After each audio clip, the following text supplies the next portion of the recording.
गोपांगनाओं ने देखा कि ये प्रियतम के श्रीअंग की सुवास कहां से आती है। द्वार की ओर देखा कि कोई श्यामल देह कांति उस रात्रि के अंधकार में कुंज के द्वार पर प्रस्फुटित होती है, और लता के उस लता के रंध्रों से देखा कि पीत पट भी फहराता है। अरे बनमाला भी केशव की सी है, ये बिल्कुल ठीक वैसी ही बनमाला है जो कभी हम उन्हें प्रेम से पोकर पहराया करती थी। वो निष्ठुर, वो कितव क्या इतने दयालु हो गए? क्या इस प्रकार से छिपकर हमारी विरह वेदना, हमारे प्रेम के इस उत्तप्त ताप का शमन करने के लिए कहीं वो द्वार पर आकर तो नहीं खड़े हुए? गोपांगनाओं ने निकट जाकर थोड़ा देखा तो अरे ये तो बिल्कुल श्याम सुंदर से ही प्रतीत होते हैं। थोड़ा और निकट गई कि अरे हां, वही पीतांबर तो है, वही बनमाला तो है। लेकिन यहां एक बड़ी सूक्ष्म बात अनुभव में आती है गोपी के प्रेम की। आप ध्यान से सुनिए कि प्रियतम के श्री अंगों की सुवास है, रात्रि का सघन अंधकार है, प्रियतम के श्री अंगों की सुवास है, प्रियतम के ही आभूषण है, प्रियतम का सा ही पीतपट है, और प्रियतम का सा नहीं, प्रियतम का ही पीतपट है, प्रियतम के अंगों की सुवास है, गले में डोलती वही बनमाला है। क्यों? क्योंकि बिल्कुल ठीक वैसे ही भ्रमर गुंजन कर रहे हैं उस बनमाला पर, जैसे श्याम सुंदर की बनमाला पर किया करते थे। लेकिन गोपांगनाओं ने दौड़कर प्रियतम को, उस प्रियतम रूपधारी उद्धव को जाकर दौड़कर आलिंगन नहीं किया, हृदय से नहीं लगा लिया, छाती से नहीं चिपटा लिया, दूर से खड़ी देखती है कि क्या वही है। आप देखिए कि प्राय करके जीवन में क्या होता है, प्रज्ञा के अभाव में भावुकता भटक जाती है। भाव ऊर्जा है।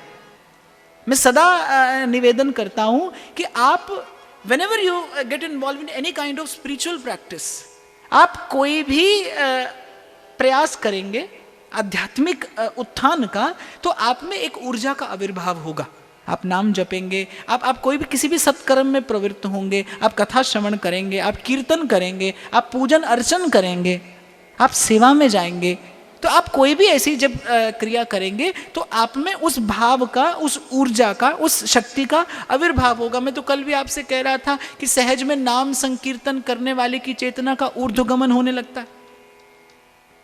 लेकिन जैसे विद्युत का उत्पादन महत्वपूर्ण है, ऐसे उस उत्पन्न विद्युत का नियंत्रण और फिर उसका संवितरण भी महत्वपूर्ण है। If you know how the electricity should be produced, but you don't know how to control it, how to distribute it. अगर आप ऊर्जा का उत्पादन करना तो जानते हैं, लेकिन उसका नियंत्रण करना नहीं जानते, तो वो ऊर्जा, उत्पन्न ऊर्जा आप ही को नष्ट कर देगी। बिल्कुल ठीक ऐसे ही भजन ना होई खेल खिलौना, जो काचे डोरे सो बांग खिलावे प्रबल सिंह को छोना। मैं कल भी आपसे कह रहा था ना कि कथा केवल कहानी नहीं है, ये पदे पदे, और ये उद्धव और गोपी का संवाद, ये तो शायद प्रेम जगत की, आध्यात्म जगत की वो गूढ़ व्यंजना है। ये तो वो गहन गंभीर स्थिति है जो पदे पदे एक बड़े सुंदर, एक बड़े गहन गंभीर सिद्धांत का सूत्रपात करती हुई आगे बढ़ रही है। हर पग पे एक सिद्धांत आपको देखने को मिलेगा कि जब उद्धव आए तो बिल्कुल कृष्ण से हैं, लेकिन ब्रजवासियों को इससे संतोष नहीं, क्योंकि वो कृष्ण नहीं है, चाहे कोई कृष्ण सा भी हो, क्योंकि प्रेम में कोई विकल्प नहीं होता, विशुद्ध प्रीति में कोई विकल्प नहीं है। आपका और मेरा प्रेम तो विकल्प ढूंढ लेता है, आज यहां और कल वहां, सुबह ऐसा तो शाम को वैसा। यहां किसी का प्रश्न है अभी मेरे पास में कि आपने कहा था कि जिसके हाथ में भगवान नाम की माला है और उसने हाथ में मोती माणिक और पन्ना पहना है, तो उसको नाम की प्रतीति नहीं है, तो क्या मोती माणिक पन्ना पहनना व्यर्थ है? मैं ऐसा तो नहीं कह रहा व्यर्थ है, लेकिन सार्थक भी नहीं है। मैं ऐसा बिल्कुल नहीं कह रहा कि संसार में कोई भी विद्या निरर्थक है, क्योंकि प्रत्येक विद्या में सत्ता भगवान की है। ज्योतिष में भी भगवान की सत्ता है। शास्त्र ज्योतिष विद्या को भगवान का तीसरा नेत्र कहता है। उसकी अपनी सत्ता है, लेकिन उसकी अपनी सामर्थ्य भी है, उसकी अपनी पहुंच भी है। भक्ति के अतिरिक्त कोई ऐसी विधा, कोई ऐसी विद्या नहीं है जो भगवत भाव का स्पर्श कर सके, जो भगवत चरणों की प्रपत्ति करा सके, और उस प्रपत्ति से पूर्व कहीं किसी भी स्थिति में विश्राम नहीं है। मैंने आपसे यह कहा था कि आप नाम भी जपते हैं और आपको किसी अन्य का आश्रय भी है। नारद जी भक्ति सूत्र में कहते हैं, भक्ति अव्यभिचारिणी हो, अन्याश्रयो त्यागो अनन्यता। भगवान ऐसी भक्ति से आपके निकट आएंगे जब किसी अन्य भाव का आश्रय ना हो। खैर, विषयांतर हो जाएगा। मैंने प्रश्न था तो एक निवेदन आपसे कर दिया कि नाम अपने आप में संपूर्ण विदा है। आप नाम का कीर्तन करते हैं तो जो ऊर्जा आप में उत्पन्न होती है वो आपकी जीवनी शक्ति का ऊर्ध्वगमन कराती है, ऊपर उठने लगती है आपकी चेतना, वो साधारण से दिव्यता की ओर उसका गमन, उसकी यात्रा आरंभ होती है। लेकिन अगर आपके जीवन में सत्संग नहीं है, आपके जीवन में सद्गुरु नहीं है, क्योंकि बिनु सत्संग विवेक ना हुई, आपके जीवन में यदि सत्संग नहीं है तो आप उस ऊर्जा का नियंत्रण नहीं कर पाएंगे, भटक जाएंगे, आप भूल जाएंगे। वही ऊर्जा, उस ऊर्जा का प्रवाह, उस ऊर्जा का आवेग, आवेश आपको भटका देगा। मैंने देखा कितने उच्छृंखल तरीके से लोग कीर्तन में नाचते हैं। क्षमा करना, नहीं भी करना तो मुझे चलेगा, क्योंकि मैं तो नहीं नाचने दूंगा आपको यहां पर। ऐसे कितने उच्छृंखल तरीके से आप नाचते हो कि देखने वाले को भी संकोच हो जाए, उसे लज्जा से अपनी दृष्टि झुका लेनी पड़े। ये कैसी भाव भंगिमा है, कैसे भगवान को प्रिय लगेगी? आपने सुन लिया, आपने सीख लिया कि भगवान भाव के भूखे हैं, निश्चित रूप से वो भगवान के भूखे हैं। लेकिन जो भाव, सोचिए, विचार करिए, जो भाव भगवान की भूख मिटाता होगा वो भाव कितना सुंदर होता होगा, जो उस परम सुंदर को भी आकर्षित कर ले, जो उस भुवन मोहन को भी मोहित कर ले, जो उस परम सुंदर को भी रिझा ले, वो भाव कितना सुंदर होता होगा। भाव कोई बहुत सस्ती साधारण वस्तु नहीं है कि आप कहीं भी संसार में उसका प्रदर्शन करने लगे। आप देखिए गोपी के प्रेम में कितनी गंभीरता, कितनी मर्यादा है कि जब तक गोपी ने जान नहीं लिया कि द्वार पर कौन है, गोपी उसी गहन गंभीर। आप देखिए क्या आ रहा है गोपी की नासिका में, प्रियतम के अंगों की सुवास आ रही है। गोपी की आंख क्या देख रही है, प्रियतम का पीतांबर देख रही है। उस घने अंधकार में वो जो चमक दमक रहे हैं उद्धव के अंगों पर सजे आभूषण, वो किसी और के नहीं, वो कृष्ण के हैं। कोई भी भ्रम में पड़ जाए कि द्वार पर कृष्ण ही आए हैं। और सबसे गंभीर बात कि जिस सघन कुंज में ये गोपांगनाएं बैठी इस कृष्ण चर्चा में निमग्न हैं, गोपियां जानती हैं कि इस कुंज का पता तो कृष्ण के अतिरिक्त और कोई जानता ही नहीं। कौन आएगा, कृष्ण के अतिरिक्त और कोई जानता ही नहीं।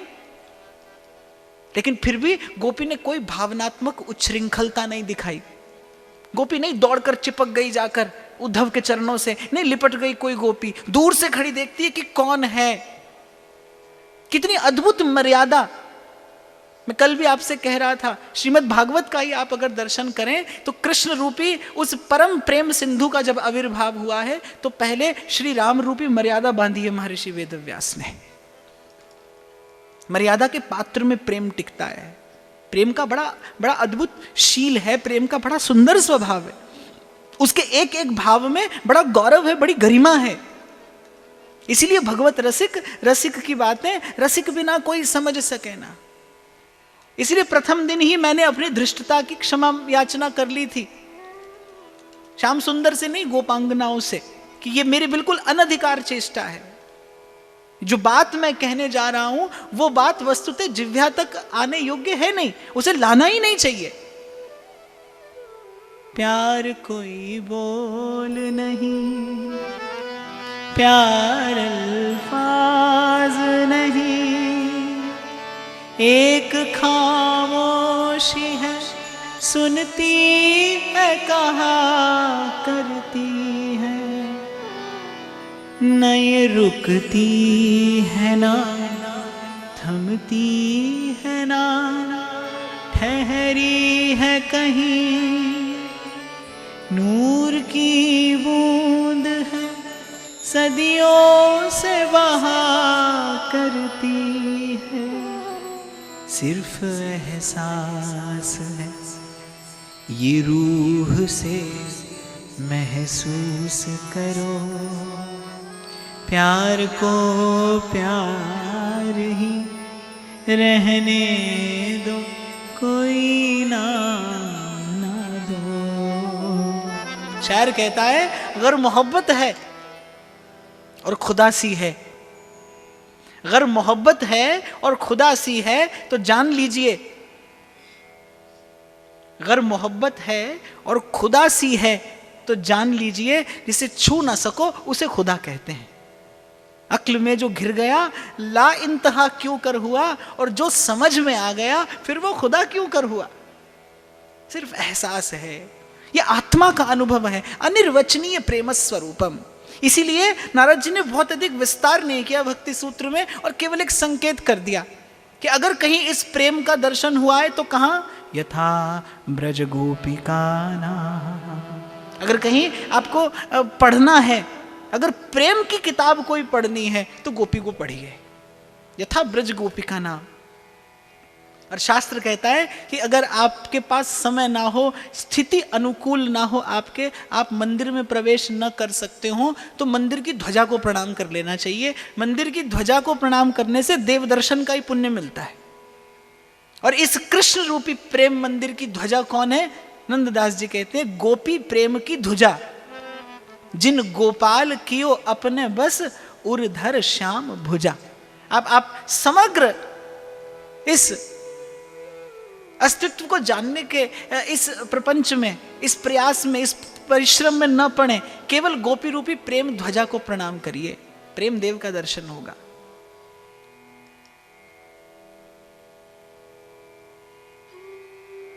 कैसे आ जाएंगे प्रियतम? एक गोपी कहती है अरे देख तो श्याम सुंदर के श्रीअंग की सुवास तो है, देख वैसा ही झलमलाता वो श्यामल कटी पे कोटि विद्युत द्युति विनिंदक पीतांबर किसी और का कैसे हो सकता है?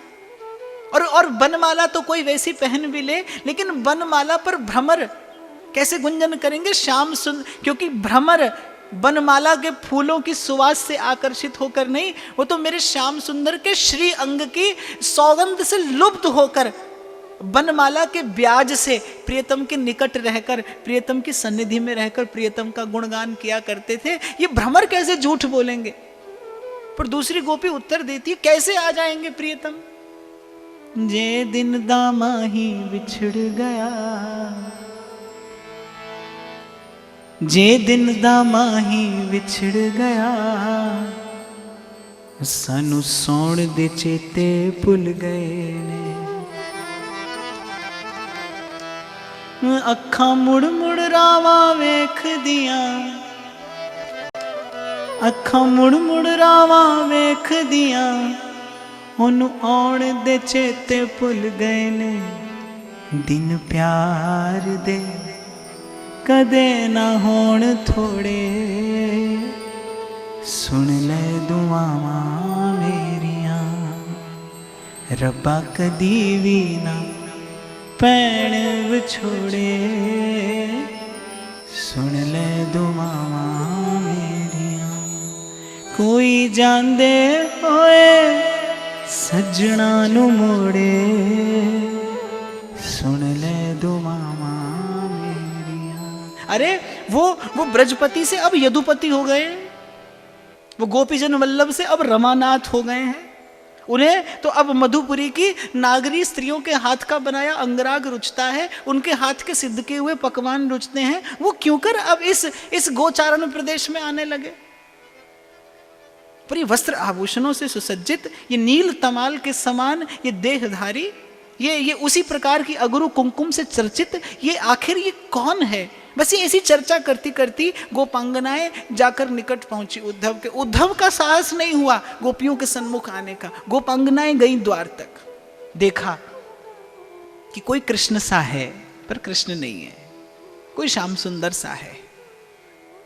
श्री दामा सुबल मधुमंगल, उनसे सुना था गोपांगनाओं ने कि मथुरा में, मधुपुरी में उनका कोई सखा है जो बिल्कुल उन्हीं के जैसा दृष्टिपथ में आता है, जिसकी काया की आभा, जिसकी अंग कांति, जिसका देह सौष्ठव सब कुछ श्याम सुंदर सा ही है। और सुना है बड़ा रसज्ञ है, सुना है बड़ा विज्ञ है, सकल शास्त्र निष्णात है, सब विद्याओं में पारंगत है। सुना है वो श्याम सुंदर के दासों में श्रेष्ठ है, सब उसे हरिदास वर्य कहते हैं, बृहस्पति का शिष्य है और अति सुतीक्ष्ण बुद्धि वाला है, परम विद्वान है, उसकी प्रज्ञा बड़ी श्रेष्ठ है। उसने अपनी मेधा से सब शास्त्रों के रहस्यों को जान लिया है, वो परम तत्व को जानने वाला है। उद्धव नाम है उसका। चर्चा करने लगी गोपांगनाएं आपस में, हो ना हो ये वही है। और इससे पहले गोपांगनाएं कुछ कहती, क्योंकि श्री कृष्ण ने यज्ञ पत्नियों को, ब्राह्मण पत्नियों को प्रणाम करने के लिए कहा था, सो उद्धव ने किया। गौओं को, गोवृंद को मातृतुल्य प्रणाम निवेदन करने को श्री कृष्ण ने कहा था, सो भी उद्धव ने कर दिया ठीक से।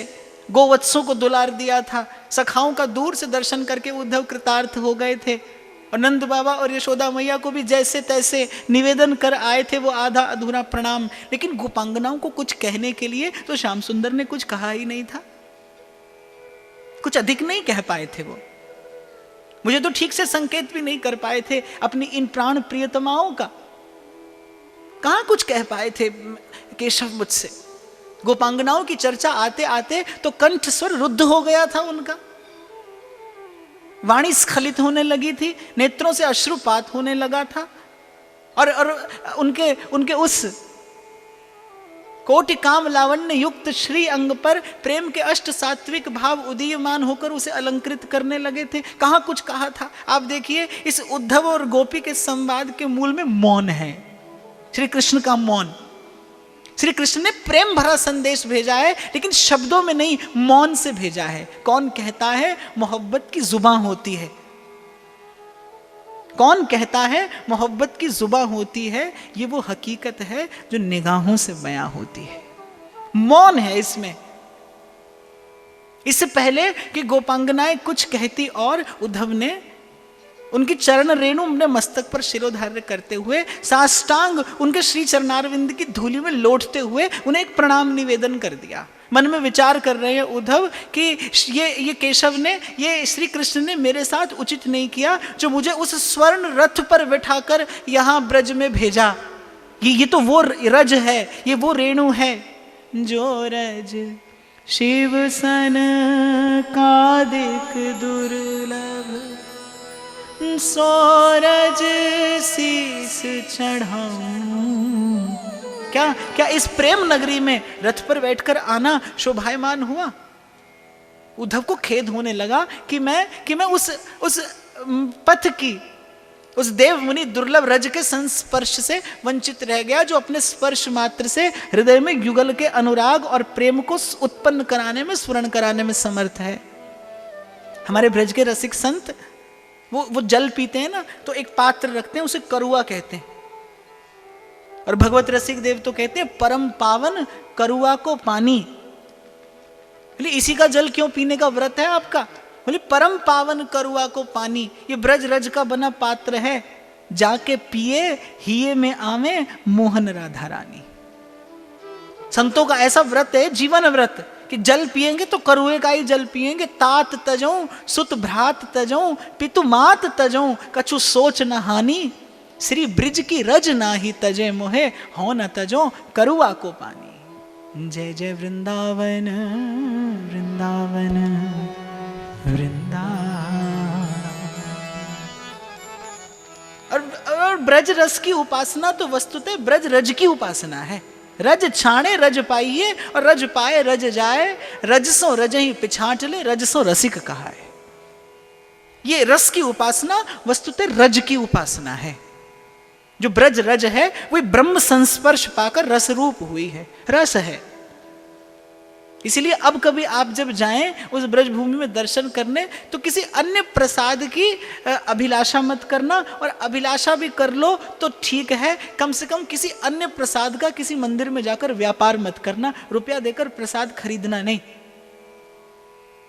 मंदिर में जाकर धन देकर प्रसाद नहीं खरीदना। ब्रज की रज से श्रेष्ठ और क्या प्रसाद है? और वृंदावनेश्वरी ने वो सबको सुलभ कराया है। प्रसाद ही लेना है, अगर आपको अपनी उस ब्रज यात्रा का प्रसाद चाहिए तो श्री जमुना जी के किनारे जाकर हो सके तो उस ब्रज रज में लुंठित हो जाना, एक लोट लगा लेना। पावन वृंदावन की धूर, जय जय जय श्री वृंदावन, परस किए पाप ताप सब दूर, जय जय जय श्री वृंदावन, रसिक जनन की जीवन मूर, जय जय जय श्री वृंदावन, हित को राज सदा भरपूर, जय जय जय श्री वृंदावन। प्रिया और प्रियतम के तो पादुकादि व्यवधान शून्य चरण युग्म उस भूमि पर, उस धरा, उस अवनी पर पड़ते ही हैं, लेकिन जाने अनंत अनंत प्रेम में भरे हुए कितने रसिक संतों ने उस यमुना के किनारे बैठकर प्रेमाश्रुओं से सिक्त किया है, सिंचित किया है उस पावन पुलिन को, उस रज में उनके संस्पर्श का परमाणु है। महाराज वाणी में बड़ी सुंदर बात कहते हैं, चरण कमल शरण टेक, ऊंच मूच बेअंत ठाकर, सर्व ऊपर तू ही एक, प्राण आधार दुख बिदार, देनहार बुद्धि विवेक, और संत रेण करे मंजन, नानक पावे सुख अनेक। वो संतों के चरण रज है, वो संतों के चरण रेणु है। उद्धव को मन में खेद होने लगा कि ये आज उचित नहीं हुआ जो मैं रथ पर बैठा आया, ये वो वृंदावन की भूमि है। वृंदारण्यम स्वपद रमणम, प्राविशत गीत कीर्ति। ये वो भूमि है जिनके चरण कमल कमला के करतल से ना निकलते देखा। जिनके चरण कमल सतत श्रेष्ठ लक्ष्मी के द्वारा लालित होते, एक क्षणार्ध के लिए लक्ष्मी जिनके चरण कमलों को अपने कोमल कर कमलों से संवहन करना छोड़ती नहीं, उनको ब्रज की करील कुंजों में नंगे पांव चलते देखा। ब्रज की वो कंटका कीर्ण अवनिया, लेकिन श्री ठाकुर जी ने कभी पादुका धारण नहीं की उस ब्रज भूमि की। इसीलिए ब्रज रज श्रेष्ठ है कि पादुकादि व्यवधान शून्य चरण कमलों का स्पर्श प्राप्त हुआ है उसे। वो चरण कमल जिनसे सतत प्रेम की धारा, अनंत अनंत धाराएं प्रस्फुटित होती हैं, वो शीतल शंतम चरणारविंद। ब्रज की अवनी उससे अलंकृत है, सुसज्जित है। आलिंगन में लिया है उन चरण कमलों को उस अवनी ने, बिना किसी व्यवधान के। उद्धव विचार ही कर रहे हैं कि गोपांगना बड़े प्रेम से कहा कि अच्छा तो आप उनके मित्र हैं, उनकी ओर से आए हैं, आइए कुंज में आपका स्वागत है। और आप उनके निश्चित रूप से अंतरंग होंगे, आप उनके निश्चित रूप से कोई निज जन होंगे। क्यों? क्योंकि इस कुंज का पता या तो वो जानते हैं या उनके कुछ निज जन जानते हैं। यदि आप यहां तक आ गए हैं तो निश्चित रूप से उन्होंने ही आपको भेजा होगा। प्रेम कुशल होता है, प्रेम बहुत प्रवीण होता है। Love is never blind. आप कहते हैं love is blind, but love is never blind. Love is the only vision of life. Love is the only vision through what you can have a glance of integrity. Yes, but there is a fact that love sees but doesn't mind. Love is not blind. Love sees but doesn't mind. प्रेम दोष नहीं देखता। गोपांगनाओं की उस प्रेम पूर्ण दृष्टि ने, वो जो नेत्र कभी कभी निकट की भी वस्तु ठीक से नहीं देख पाते थे, वो सजल नयन गोपांगनाओं के अश्रुओं से पूरित उस प्रेम पूर्ण दृष्टि ने पहचान लिया कि ये कोई निज जन है जो इस द्वार तक आ गया है। इसीलिए मैं तो सदा निवेदन करता हूं आपसे कि जब कभी आप वृंदावन चले जाएं, पहुंच जाएं अगर वहां तक, तो फिर कृपा की याचना मत करना, क्योंकि वहां तक पहुंचना कृपा नहीं था तो और क्या है। आप कृपा पात्र हैं तो आप वहां तक गए। नहीं होती वृंदावनेश्वरी की कृपा तो कैसे पग उठते आपके उस ओर। वहां पहुंचकर तो बस के वृंदा विपिन में इतनो बड़ो सयान कि युगल चरण के भजन बिन निमिष ना दीजे जहां। वहां के रसिकों की तो भजन भावना आप देखिए, बैठी रहूं कुंजन के कोने और शाम राधिका गाऊं। वहां तो बस इन इन नेत्रों से जी भर के वृंदावन की उस रूप माधुरी का दर्शन करना, कानों से उस रस माधुरी का पान करना। रसिक संतों ने कहा, बसी वो वृंदावन को नीको, छिन छिन प्रति अनुराग बढ़त, दिन दरस बिहारी जी को, नैन श्रवण रसना रस अचवत, अंग संग प्यारी पी को। आप आज जाइए, बस सांझ ढलेगी और आपको वृंदावन की कुंज गलियों में मोगरे की, मालती की, कुंद की, चमेली की वो महक जो कहीं ठाकुर के श्री अंग का स्पर्श करके आती होगी, आपकी नासिका से जाएगी और हृदय में प्रसाद स्वरूप एक प्रसन्नता का आधान कर देगी। केवल गली में भ्रमण करिए आप इन दिनों, जब फूलों में सज रहे श्री वृंदावन बिहारी, हर संग में सज रही है श्री वृषभानु की दुलारी, फूलों में सज रहे नख से लेकर शिख तक। क्या भाग्य उन पुष्प की कलियों का भी होता होगा जिन्हें असमय स्वीकार कर लिया शायद प्रकृति ने, और उन चरणों में निवेदन करके सदा सदा के लिए जिनकी जीवन यात्रा सफल सार्थक सुखद हो गई, परम विश्राम पा लिया जिन्होंने श्री अंग का स्पर्श करके। क्या भाग्य होता होगा उन कलियों का, उन फूलों का कैसा सौभाग्य है। और वो कली जो अभी खिली भी नहीं, खिलने से पहले प्रकृति ने उसे निवेदन कर दिया और वो परम विश्राम को पा गई। तो आप कुंज के द्वार तक आए हैं, निश्चित रूप से आप निज जन होंगे, पधारिए। गोपांगनाएं ले गई उद्धव को भी भीतर, और उद्धव कठपुतली की भांति बस उन गोपांगनाओं के प्रशस्त किए पथ का अनुसरण करते करते उस कुंज के भीतरी भाग, जिसे निबिड़ निकुंज कहा जाता है, उस निबिड़ निकुंज के भीतर जाकर गोपांगनाओं ने अब वस्त्र मैले कुचैले थे।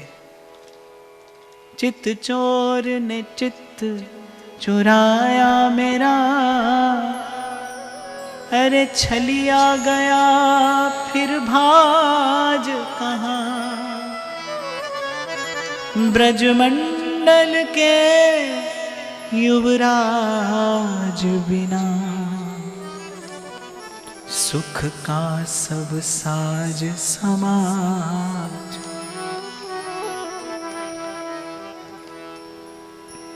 सखी और सुहाता नहीं कुछ भी, अब लाग गई फिर लाज कहाँ, कोई दुखिया पे दया करके बता दो रे ब्रिजराज कहाँ। उन ब्रजमंडल के युवराज बिना, जहां गोपी का जीवन एक व्रत है, धोखे हूं दूसरों नाम कढ़े, रसना मुख काड हलाहल बोरों, बावरी वे अखियां जर जाएं।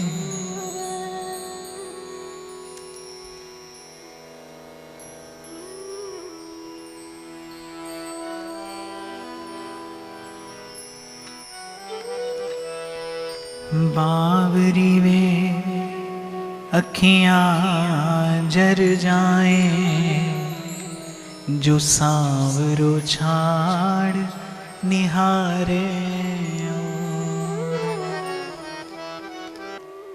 ले आई गोपांगनाएं उद्धव को, क्योंकि निज जन है, प्रिय जन है। संत तो कहते हैं, जिहि देश प्रीतम बसे तहां की प्यारी लागे पौन। जिस देश में प्रियतम रहता हो वहां से बहती हवा भी प्रिय प्रतीत होती है। फिर ये तो उनका कोई निज जन आया है। राम ते अधिक राम कर दासा, गोपी भक्ति की पराकाष्ठा है। बड़े आदर से ले आई उद्धव को।